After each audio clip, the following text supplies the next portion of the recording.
age of fast fashion, those stories are increasingly written by algorithms, influencers, and marketing departments.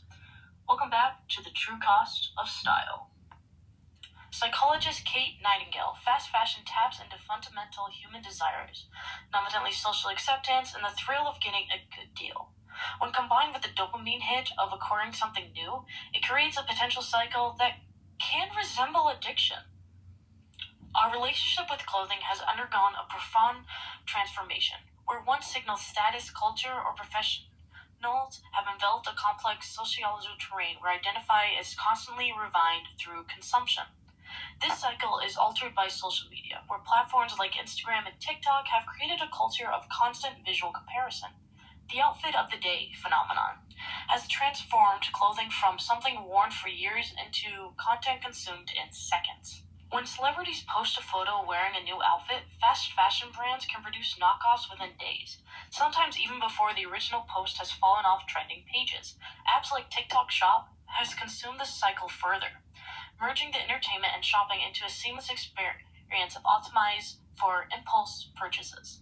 Marketing expert Teresa Polanki, what's unprecedented about today's fast fashion marketing is the ability to create both the trend and the solution simultaneously. The same algorithm showing you what's in also allows you to purchase it instantly, often for less than the launch price. As awareness of fast fashion cost grows, alternatives that challenge the industry's fundamental assumptions emerge.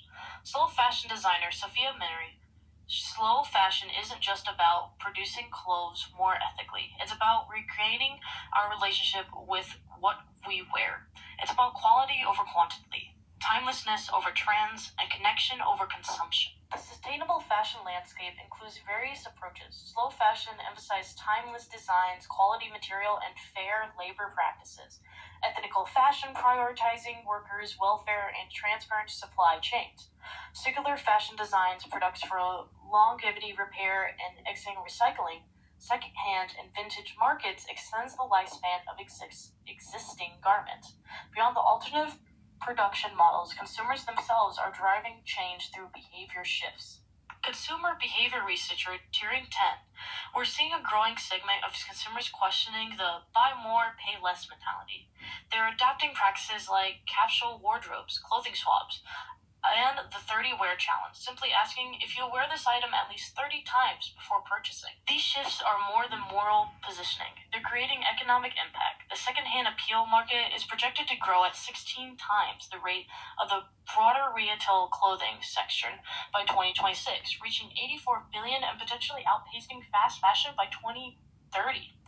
Individual choice matters, but systematic change requires policy intervention. Policy expert Dr. Anna Lilly-Boni, we're seeing processing development like New York's proposal for Fashion Act, which would require large fashion companies to map their supply chains, disclose environment impacts, and set binding targets for improvements. Similar legislation is beginning to consider in the EAU and California. Potential policies tools include extended producer responsibility laws that hold brands accountable for the entire life cycle of their products, carbon taxes that incur environmental cost into pricing, transparency requirement that empower consumers to make enforced choices, important restriction on goods produced under sustainable labor conditions.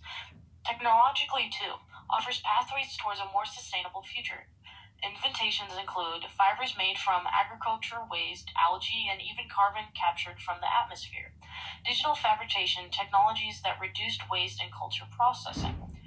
Blockchain-based supply chain tracking for unpredictable transparency, chemical recycling process that can separate and recover fibers from blended textures. Technological inventor Stella McCartney, the most exciting inventions don't just make the current system less harmful.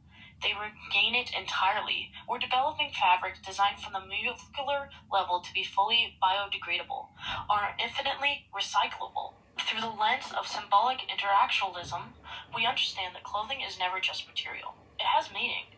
As consumers become more conscious of the meaning, the potential for social changes grows. Culture theorist Gregory Samela, fast fashion represents a form of culture hegemony. where a particular worldwide becomes so dominant that alternatives seem unimaginable. Breaking this hegemony requires different shopping habits and stories about what clothing means and how it connects to our identities. Around the world, we're seeing emergence of movements that reframe fashion as a site of resistance to reclamation. These range from indigenous communities visualizing traditional texture art to urban youth creating styles that comment and critique the consumer culture itself. What we wear is ultimately the story of who we are, individuals, communities, and species sharing an infinite planet. Fast fashion offers the illusion that we could constantly reinvent ourselves through endless consumption without consequences. As illusions fade, we're discovering older and deeper truth. The true style isn't measured by quantity, but quality. Not by newness, but by meaning. Not by trends, but expression. The choice before us isn't between fashion and stability. It's between the version of fashion that depletes us or enriches us, between clothing that disguises who we are and clothing that reveals it. What will you wear to this future?